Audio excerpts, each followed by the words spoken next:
What's going on, Assassins? It's Dark Strider, the YouTube Assassin. And I want to discuss the future of Assassin's Creed, the series, and the IP.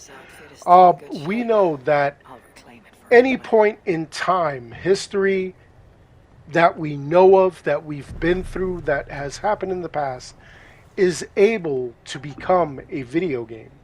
There are plenty of ways they could alter it and make it Assassin and Templar bound. Now, that being said, the next game in the series is going to be Mirage, and there are conflicting kind of feelings about it. A lot of old school gamers are going to be very into it. A lot of the current gamers who have played from Origins on want nothing to do with it. Or, I mean, it's not fair to say that that's how everyone feels, but that's what a majority of the consensus that I'm getting, that's what they're saying. So, what I want to tell you is that in order for the game to survive, to excel, it does need to kind of evolve.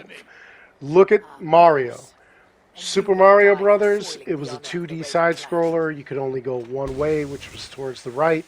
It was time limited, and that was the game. You had to go level by level by level.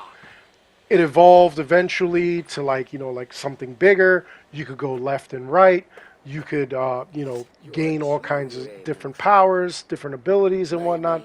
And now we're at the Super Mario Odyssey, where you could even alter Mario's look. You could use in-game currency to make different purchases of outfits and stuff like that.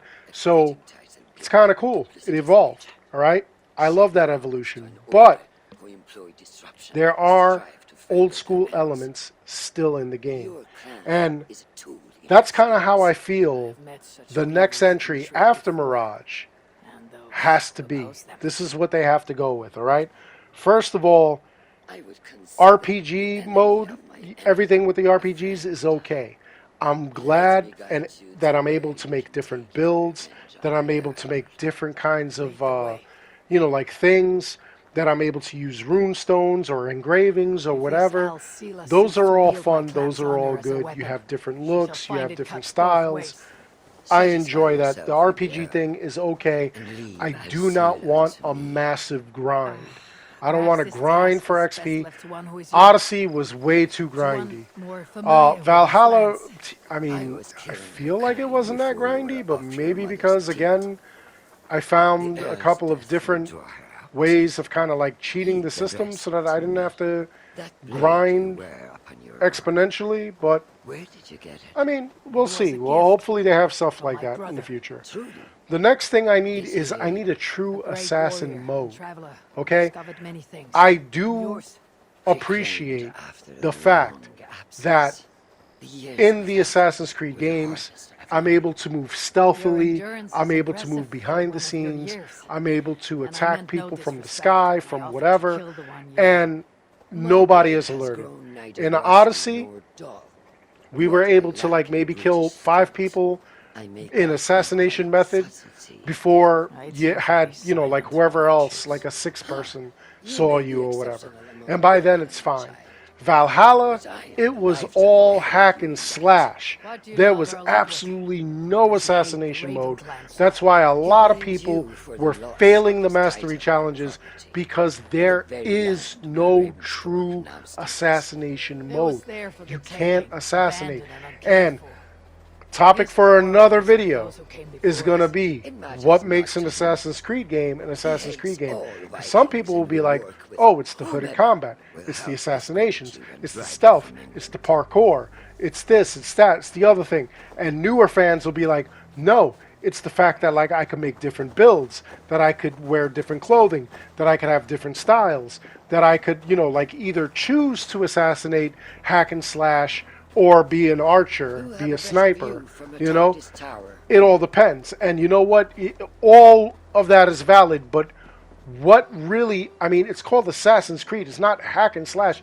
It's not God of War, So, again, that'll be discussion for another video.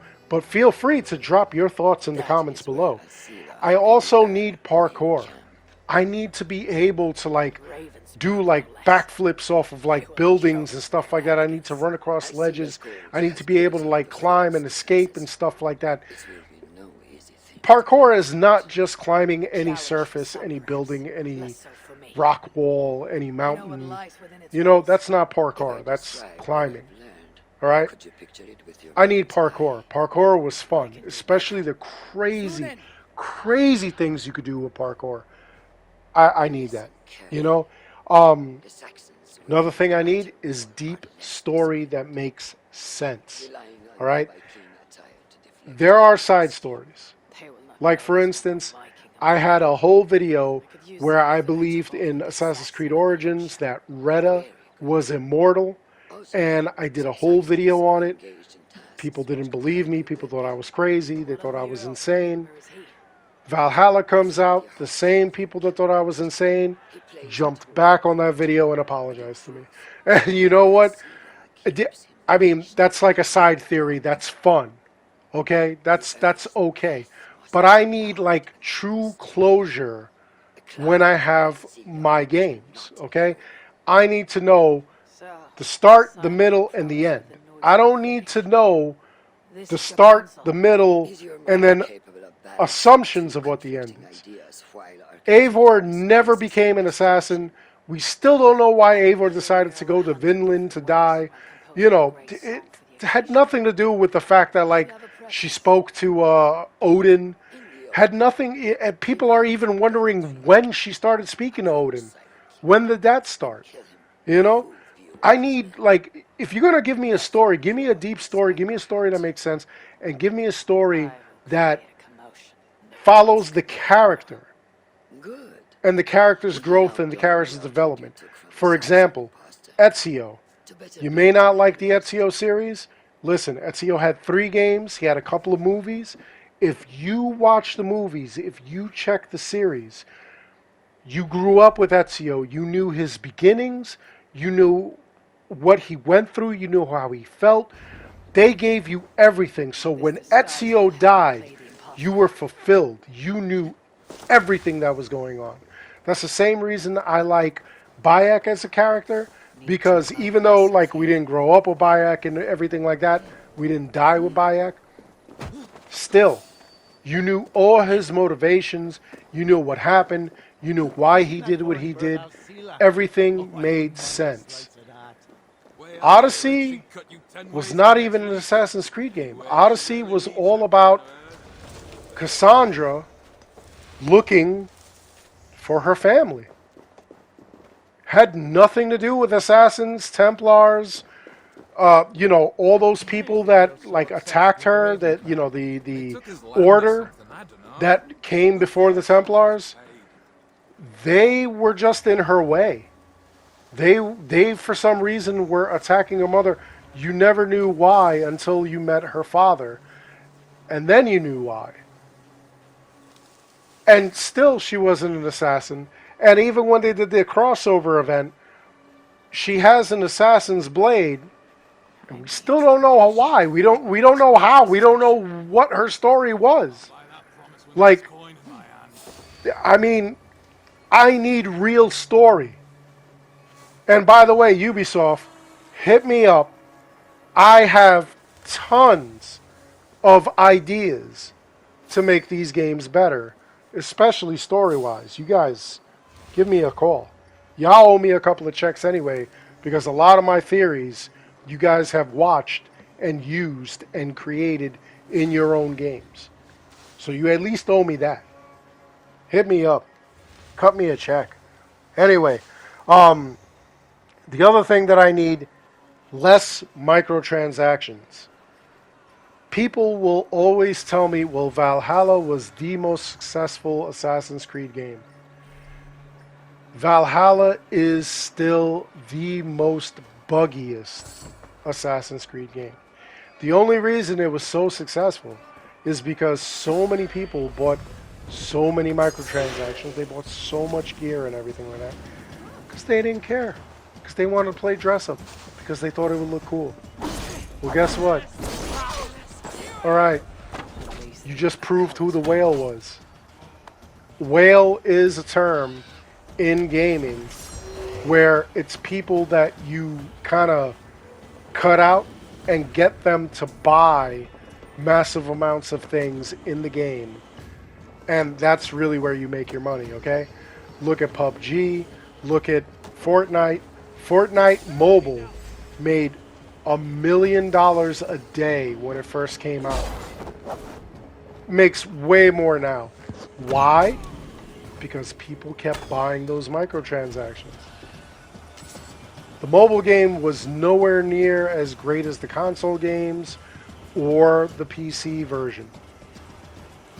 It just made a lot of money because it was more accessible. You really need to freaking figure that out. You know? It's not about making these purchases. I know that the developers need to make extra money. It helps. It helps the bottom line. I get that. I understand that. But basically, the store was the game itself. There's still... The game is dead. The game is done. We got the last chapter. They're still producing content for the store. Come on now. This is absolutely silly. Alright? We need definitely less microtransactions. And one of the final things I'm going to say in this video, because it's gone on long enough, you need to listen to the fans. Okay? Listen to us. We are the consumers. We have the dollars. What really messed them up was the fact that so many people were buying the microtransactions. They were like, why do I need to listen to what people want? If you're asking yourself, what do you mean? Okay, where's my new game plus? Why did it take 2 years to get hooded combat when we've been asking that since like day one? Same thing with New Game Plus. We've been asking since day one.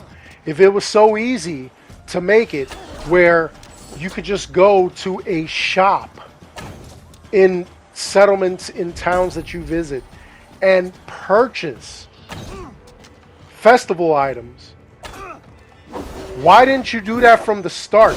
Why did you say that the reason you can't implement New Game Plus right now is because it would take time because of festivals and stuff like that? And now that you're definitely not going to do festivals anymore, why can we still not have New Game Plus? I know I harp on that. I know a lot of people are going to, crap all over that statement like, oh, New Game Plus is not necessary, just start over from the beginning.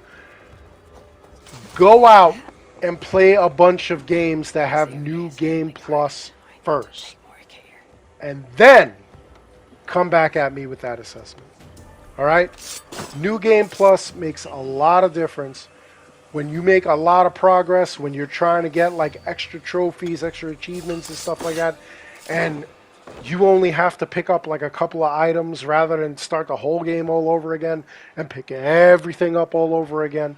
Or if you want to see how skillful you are, how powerful you are, with like all of your gear, all of it upgraded to max. Again, talk to me after that. People often say, why do you want to be OP? Listen, why do you like Dragon Ball Z? Why do you like Dragon Ball Super? Why do you care that Goku is the strongest person in the universe? You know why? Because it's fun. It's fun seeing bigger challenges and even bigger challenges. It's fun seeing you push yourself to that level. And honestly, if you are not passionate about any hobby like that, you really do need to go out and get a hobby besides gaming, honestly. You go to the gym, you may want to look really cut. You get cut, you may want to look even cutter. You want to go to the gym, you want to be strong, you may want to be stronger. You go and you design paper airplanes, let's say. You may want to design a paper airplane that's even faster, sleeker, cooler looking, easier to fold. No matter what hobby you have, you always want to do better. And, in gaming, it's no different. So, New Game Plus is necessary. Anyway, I've rambled on long enough. Let me know in the comments below, what are your thoughts? What do you want to see? What do you think will help the series excel? Do you think that it's completely dead? I know a lot of people are saying that they're not buying Mirage, that they're not even going with another Ubisoft game ever. And that's not just with Assassin's Creed, that's because of their experiences with Watch Dogs, with The Division, with various Ubisoft properties. Far Cry. I mean, let me know. Maybe we can fix this. Maybe we can help Ubisoft. You never know. Maybe we'll all get a check. Anyway, I hope you enjoyed this video. Please like and subscribe. It helps this channel out an awful lot. As always, I want to thank each and every one of you for watching. And until next time, take care, be good, stay safe. Take care of each other. I'll see you guys all in the next one.